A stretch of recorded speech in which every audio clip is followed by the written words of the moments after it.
देशात आणि राज्यात कोणतीही भ्रष्टाचाराची घटना घडली की त्यावर आक्रमकपणे आवाज उठवणाऱ्या सामाजिक कार्यकर्त्या अंजली दमानिया आता स्वतःच वादाच्या भोवऱ्यात सापडल्या।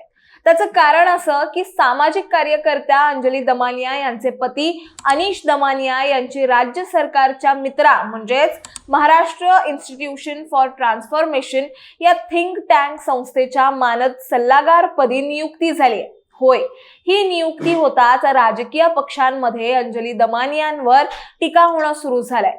एकीकडे अजित पवार यांच्या राष्ट्रवादी काँग्रेसचे आमदार अमोल मिटकरी यांनी दमानिया यांच्यावर बोचरी टीका केली आहे, तर दुसरीकडे शरद पवार गटाचे आमदार रोहित पवार यांनी पोस्टच्या माध्यमातून अभिनंदन केलंय।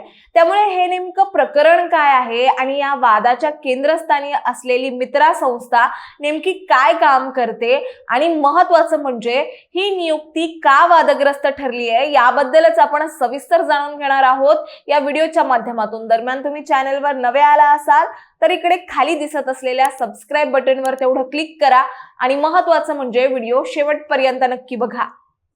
सध्या महाराष्ट्राच्या राजकीय वर्तुळात एकच चर्चा सुरू आहे, ती म्हणजे भ्रष्टाचार विरोधात आवाज उठवणाऱ्या सामाजिक कार्यकर्त्या अंजली दमानिया यांचे पती अनीश दमानिया यांची राज्य सरकारच्या मित्रा म्हणजेच महाराष्ट्र इन्स्टिट्यूशन फॉर ट्रान्सफॉर्मेशन या थिंक टँक संस्थेच्या मानद सल्लागारपदी नियुक्ती झाली आहे। परंतु आता हीच नियुक्ती आता वादग्रस्त ठरली आहे। त्यामुळे ही संस्था नेमकं काय काम करते आणि या नियुक्तीमुळे अंजली दमानिया यांच्यावर का टीका केली जाते आपण हे समजून घेऊया। तर जसं की आपल्याला माहितीच आहे, अनीश दमानिया यांची नियुक्ती मित्रा संस्थेच्या मानद सल्लागारपदी झाली आहे। ही संस्था महाराष्ट्राच्या जलद विकासासाठी थिंक टँक म्हणून काम करते। महत्त्वाचं म्हणजे मुख्यमंत्री देवेंद्र फडणवीस या संस्थेचे अध्यक्ष आहेत, तर उपमुख्यमंत्री एकनाथ शिंदे आणि अजित पवार हे त्या संस्थेचे उपाध्यक्ष आहेत। संस्थेची मुख्य जबाबदारी आहे ती म्हणजे राज्याच्या विविध विभागांना सक्षम करण्यासाठी उपाययोजना सुचवणे, केंद्र सरकार, नीती आयोग, नागरी समाज, गैर सरकारी संस्था आणि खासगी व्यावसायिक संघटनांमध्ये संवाद घडवून आणणे। याशिवाय कृषी, आरोग्य, शिक्षण, कौशल्य विकास, शहरीकरण, ऊर्जा, पर्यटन, उद्योग, पायाभूत सुविधा, माहिती तंत्रज्ञान अशा 10 वेगवेगळ्या क्षेत्रांवर लक्ष केंद्रित करणे, तसेच ड्रोन तंत्रज्ञान, कृत्रिम बुद्धिमत्ता, सायबर सुरक्षा, ब्लॉकचेन यासारख्या नाविन्यपूर्ण क्षेत्रात सरकारला मार्गदर्शन देणे। अतिशय महत्त्वाचं म्हणजे ही संस्था अर्थसंकल्पाबाहेरील संसाधने उभारण्यासाठी जागतिक बँक, आशियाई विकास बँक यांच्याशी समन्वय साधते।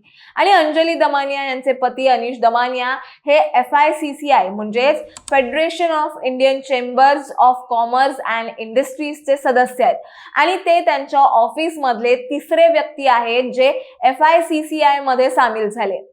मात्र अनीश दमानिया यांची ही नियुक्ती होताच राजकारणात टीकेची झोड उठली आहे। राष्ट्रवादीचे आमदार अमोल मिटकरी यांनी X वर पोस्ट करत म्हटलंय की प्रत्येक यशस्वी पुरुषामागे एक स्त्री असते याची प्रचिती परत आली। यावेळी एका स्वयंघोषित समाजसेविकेने आपल्या पतीला केवळ दुसऱ्यांवर आरोप आगपाखड करण्याच्या निकषावर चक्क शासनाच्या सल्लागारपदी आणून ठेवलंय असं मिटकरींच्या त्या पोस्टमध्ये लिहिलंय। खरं तर मिटकरींची ही टीका अंजली दमानिया यांच्या भूतकाळातील भ्रष्टाचार विरोधी लढ्याशी जोडली जाते।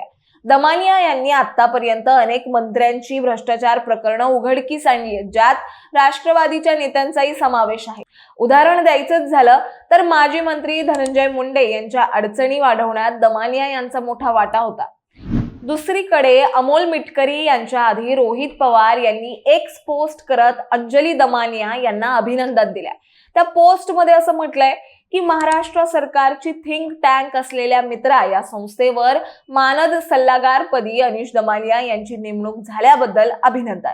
एकीकडे भ्रष्टाचाराची प्रकरणं काढून अंजली दमानिया सामाजिक क्षेत्रात योगदान देत आहेत, आता अनीश दमानिया यांचे आर्थिक विकासाच्या क्षेत्रात सरकारला मार्गदर्शन लाभणार आहे। दमानिया कुटुंबाचं आर्थिक आणि सामाजिक क्षेत्रातील समन्वय निश्चितच महत्त्वपूर्ण राहील। पुढे रोहित पवारांच्या पोस्टवर अंजली दमानिया यांनी प्रतिक्रिया दिली होती आणि त्यांनी असं म्हटलंय की रोहित पवार यांचा समाज माध्यमावरील संदेश वाचल्यावर मला तितकंसं वाईट वाटलेलं नाहीये, हे तर अपेक्षितच होतं। अनिश हा त्याच्या ऑफिसमधील तिसरा असा व्यक्ती आहे जो FICCIचा सभासद झालाय, म्हणून त्याला मित्रावर मानद सल्लागार म्हणून घेतलाय. पुढे अंजली दमानिया असं देखील म्हणाले आहेत की या पदावर काम केल्याबद्दल तो म्हणजेच अंजली दमानिया यांचे पती मानधन घेणार नाहीयेत. त्यांना ना राजकारणाशी घेणं ना सरकारशी काही घेणं देणं. शेवटी काय, आता या नियुक्तीने महाराष्ट्राच्या राजकारणात खळबळ उडवली आहे. कारण अंजली दमानिया यांनी वर्षानुवर्ष भ्रष्टाचार विरुद्ध लढा देताना राजकीय नेत्यांना धारेवर धरलाय. पण आता त्यांच्याच पतीची नियुक्ती थिंक टँक संस्थेच्या मानद सल्लागारपदी झाल्याने त्या आता वादाच्या भोवऱ्यात अडकल्या. तुम्हाला या प्रकरणाबद्दल काय वाटतं हे आम्हाला कॉमेंट्समध्ये नक्की सांगा आणि अशाच माहितीपूर्वक व्हिडिओ बघण्यासाठी लगेचच सबस्क्राईब करा प्राईम टाइम महाराष्ट्राला.